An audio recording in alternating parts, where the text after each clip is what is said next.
Dyma'r myfyrdod ar gyfer Mai 26. Dywedir mai arwydd o henaint yw pan fod dyn yn edrych yn ôl. Rhaid i mi gyfadder y dechrau fel hyn mod i yn fwy eog na neb. Dwi wedi dweud fwy nag unwaith yn ddiweddar yr awn ni nôl i'r 60au a'r 70au fori nesa. Timau chwaraeon gwell, Scarlets y 70au, Delmi a Graf, Phil, Man Yw, chydig 8, Best, Law a Charlton, cyfresu gwell ar y teledu, The Saint, a Tarzan ac yn y blaen. Pobl yn sôn am fywyd yn y gwaith, yn well, brawdoliaeth, bywyd y pentre yn well, cymdeithas, bywyd y capel. Esonir am hen ddiaconiad na, dewch chi byth i'w sgidiau nhw, hen aelodau o neb yn agos atyn nhw. A'r hyn bregethwyr, na all yr un ohono ni ddal canwyll iddynt. Hoelion 8 oedd rhini, Tintax sydd heddi. Mae nateb i'r geiriau yna, wrth gwrs, roedd na goed trwchus i'r hoelion 8, playboard sydd gyda ni nawr. Ond i ddychwelyd at yr edrych yn ôl, gyfais athrawon da yn yr ysgol, a dwi'n cofio ni'n cael ein dysgu sut i lunio treithawd. Roedd rhaid wrth gynllun, paragraffau, dechrau cryf, dyfyniad efallai. A chofio fi'r athro bwyso arnom fod angen i'r frawddeg Olaf fod yn un arbennig. Dylai honno fod yn gofiadwy. O gofio geiriau'r athro, dyma droi at frawddeg a geiriau Olaf yr efengylwyr, ac yn wir maen nhw yn eiriau arbennig. Mae'n siŵr y byddai fy hen athro wedi rhoi marc go uchel iddyn nhw, oherwydd ei bod wedi cymryd sylw ar rheol am gloi gyda geiriau cofiadwy. Efengil Mathew, Wele ydwyf fi gyda chwi bob amser, hyd ddiwedd y byd. Ond nid yw e'n gorffen gyda geiriau anfarwol. A ddewid fawr. Pa le bynnag yr ewch chi yn fe enw i ac ar waith y deyrnes, peidiad yr un ohonoch a chredu ei fod ar ben ei hunan.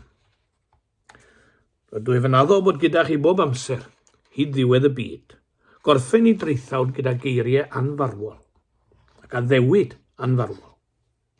Un o'r glyfydau mawr yn hoes ni yw unigrwydd. Tebyg nad oes brofiad mwy diflas na bod yn unig. A dyna ddewid Iesu Grist yw ddilynwydd yn ôl Mathew. Ni fyddwch unig, byddaf gyda chi. Medda'r athronydd ar diwynydd Kierkegaard, yn ddwfn ym mhob dyn, mae arno ofn bod ar ben ei hunan. Gallwn gadw'r ofn draw tra mae'n teulu am ffrindiau gyda ni, ond erys yr ofn. A mae wir yn diwe. Anghyfforddus bod mewn lle unig, ond cysgu ar pen ein hunain mewn rhywle diarffordd. Sawl gwaith chi wedi gweud, ond beth os taw dim ond fi fydd yno? Ie, medden nhw heddi problem yr henoed yw unigrwydd, ond dyw e ddim mor syml â hynna. Mae'n broblem ehangach o lawer. Beth am y plentyn ar iard yr ysgol a neb eisiau chwarae gyda fe, yn y gornel yn unig? Beth am y ferch ifanc yn y ddawns neu'r ddisgo, neb am ddawnsio gyda hi, yn llechu yn y cysgodion yn unig? Beth am y canol oed a'r plant yn gadael yr eilwyd? Beth yw can mynediad am ddim, pa fydd y ciw melyn Olaf yn gadael y nith, mae'r cyfan yn newid, mae'n newid yn syth. Mae'r rhai elfennau yn ein cymdeithas sy'n dwysau'r broblem o unigrwydd. Dadwreiddio, mynd i goleg neu bant i weithio, cael ein bwrw mewn i gymdeithas wahanol a newydd. Dyw pawb ddim yn setlo mor rhwydd ei gilydd. Dyrchafiad swydd, cyfathrach a hen gydweithwyr yn cael ei thorri a gorfod cadw pellter. A mae'r trai a welsom ar grefydd wedi dwysau a gwneud unigrwydd yn broblem fawr. Pobl yn pellhau oddi wrth ddiw. Diw pell yw diw yn hoes ni. Os derbyniad dyn dadolaeth diw, nid yw problem unigrwydd mor fawr.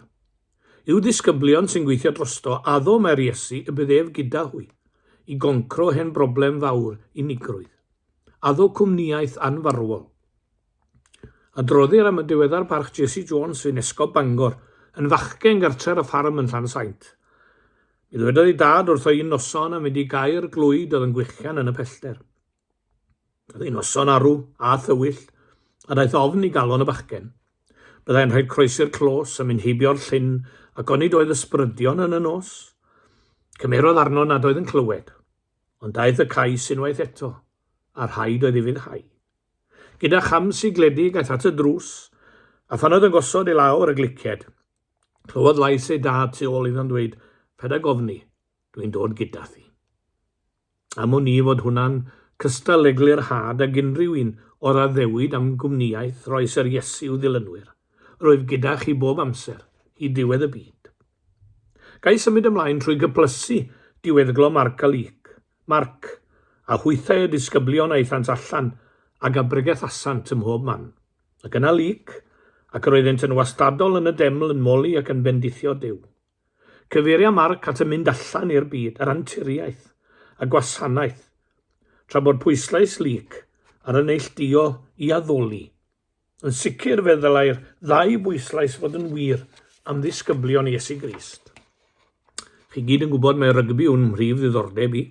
Wel, dwi'n cofio darllen erthygl beth amser yn ôl gan un o'r arbenigwyr, bod yna teip newydd o fforward wedi dod i'r amlwg ar y maes rygbi yn y blynyddoedd diwethaf. Dyma'i ddisgrifiad o'r greadigaeth newydd. He combines mobility and weight. Ond chi'n gwybod beth? Ond nid oes angen y nodweddion hyn yn fel Cristnogion. Mae diweddglo Marc yn ein atgoffa o'r mobility, tra bod Luc yn ein atgoffa o'r pwysau. Ond ni'n sôn am edrych yn ôl. Oedd hi'n arferiad slawer dydd dweud fod ambell i hen frawd yn ddyn trwm. Golygau hyn fod ei farn yn un gytbwys y dylid gwrando arno. Ac yn ddieithriad, ffyddloniaid yr oedfa a cwrdd gweddi ar seiat oedd y dyn trwm.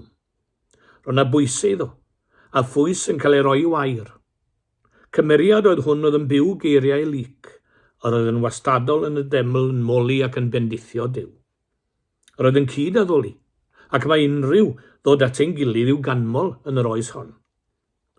Rhywbeth diweddar yw'r syniad nad oes rhaid addoli, sy'n rhaid fynd i'r capel i fod yn Gristion. Ond wy'r y Beibl ddim am y cymeriad yma, yr un nad yw'n addoli. Dyw'r Beibl ddim yn sôn am hwn o gwbl. Y weddi sy'n rhoi dyfnder, yn rhoi pwysau i'r disgybl.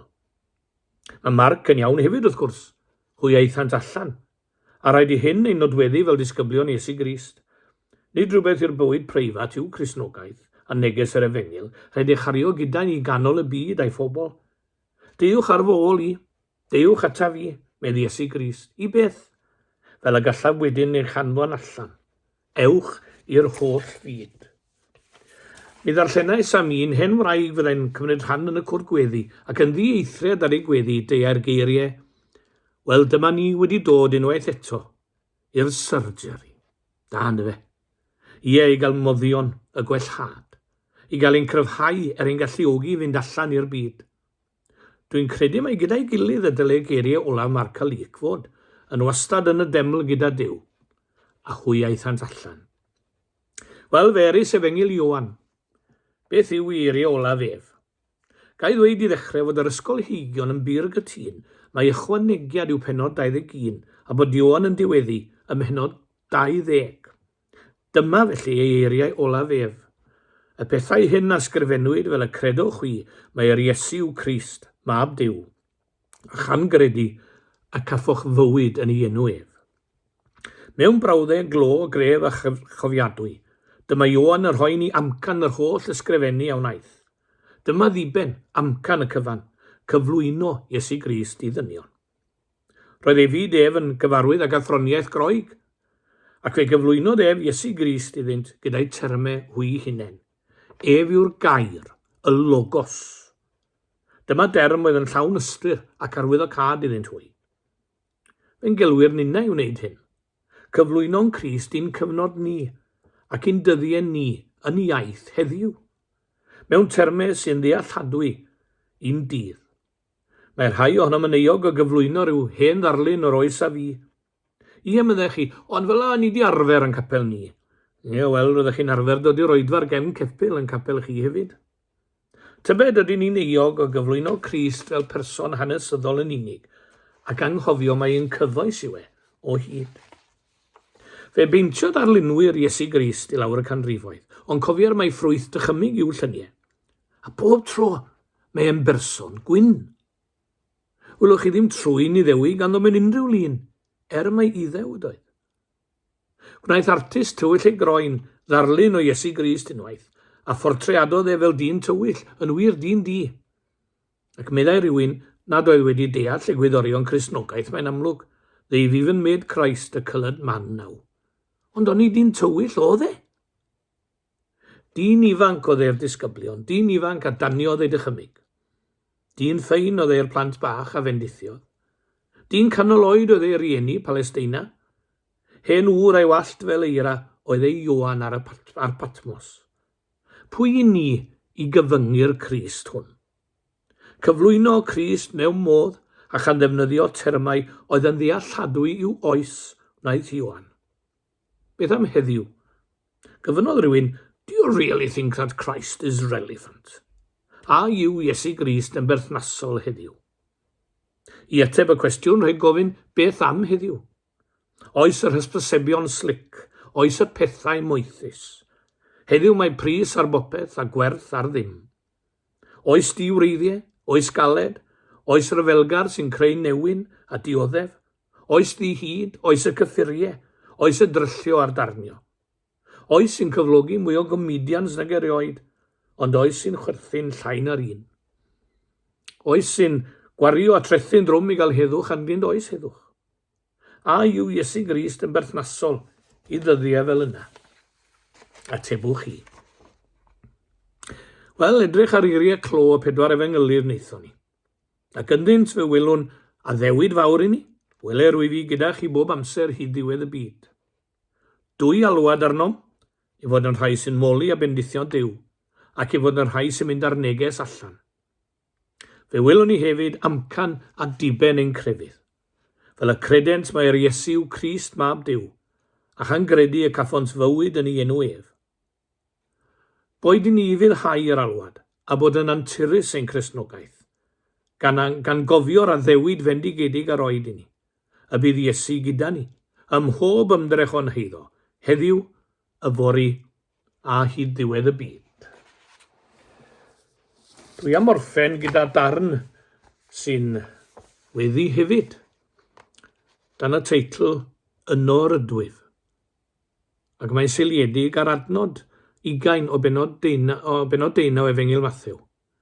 Canis lle mae 2 neu 3 wedi ymgynnull yn fe enw i, Yno'r ydwyf, yn ei canol oed. Nawr gyda brawddeg fel hon, mae'n werth mynd yn ôl i'r ysgol a gofyn prin yw'r prif gymal. Yma mae dechrau rhag i ni fynd ar gyfeilion. Y prif gymal yw Yno yr ydwyf. A dyma gymal canolog ein ffydd. Yma Yno yr ydwyf. Felly heddiw, os ydych yn hapus dros ben, yno'r ydwyf meddai Iesu. Os ydych yn fodlon dawel i'ch byd, yno'r ydwyf. Os yw bywyd fel Rubik's Cube wedi orffen, yno'r ydwyf. Ond, os ydych yn teimlo fel darn mecano mewn llon bocs o Lego, yno'r ydwyf hefyd meddai Iesu. Os ydych yn gweld y byd yn llwch i gyd, yno'r ydwyf. Os ydych yn teimlo fel llong heb hwyl brennu ar y môr, yno'r ydwyf. Os ydych yn ei ffeithwch unigrwydd, yno yr ydwyf. Beth bynnag ddaw heddiw y fori, trennydd a thradwy, cofiwn fod Iesu'n cynnig ei hun yn yr amser presennol yn barhaus. Wele, yr ydwyf i gyda chwi, bob amser. Yno'r ydwyf, bob amser. Dyroi mi o Dduw Dad y gallu edrych yn ôl yn ddiolchgar ac ymlaen yn ddiofn. Cliw a derbyn ein gweddi a'n gweddiau. Amen. Un cyhoeddiad falle ar y diwedd fel hyn i aelodau capel Seion, fe fyddwn ni'n dychwelyd i'r capel i addoli Sul nesa. Mehefin yr ail, ynddo fe, fydd hi'n gymundeb.